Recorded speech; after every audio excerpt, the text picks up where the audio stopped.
Power is starting to come back on in Gisborne and right throughout the area of the East Cape affected. It's been out for thousands of people since a top-dressing plane crashed into lines yesterday morning, killing the 2 men on board.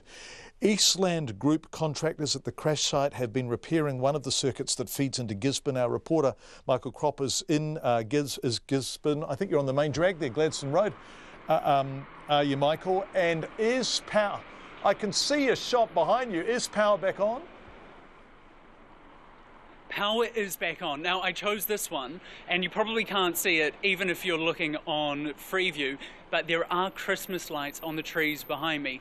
But anyway, power started coming on from about 5:30 this afternoon, and as I was driving down, I went back down to the Rapid Relief Team barbecue, which was set up at the old Army Hall, and as I was going down there, the traffic lights started coming on, and a Michael Hill jeweller, the alarms started coming on there, well, the sirens, I should say, and as I got down to the barbecue, people were just utterly relieved. Now, they think they're going to keep serving sausages and coffee and tea for another half hour or so, but the people there were just, you know, like, I mean, you can imagine after a day and a half of no power, the prospect of getting it just before nightfall would just be a fantastic way to end the day.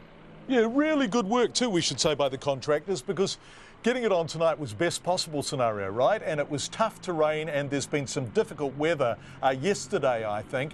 So the entire CBD, there was nothing. Unless you had a generator, you had no power anywhere in Gisborne, full stop. No power at all. There were a couple of beachside suburbs where they were able to be on generator, but that was intermittent, and they were trying to keep that for mornings and evenings when people really needed it. But inside the town, absolutely nothing. A couple of stores were able to bring in their own generators, or they already had their own, perhaps from camping or something like that, one woman told me. But mostly nothing. So ATMs were out. Food stores were out. A couple of fast food restaurants were able to get generators in and supply themselves that way, and a couple of the major supermarkets were also able to get generators in pretty quickly, but people at home, nothing.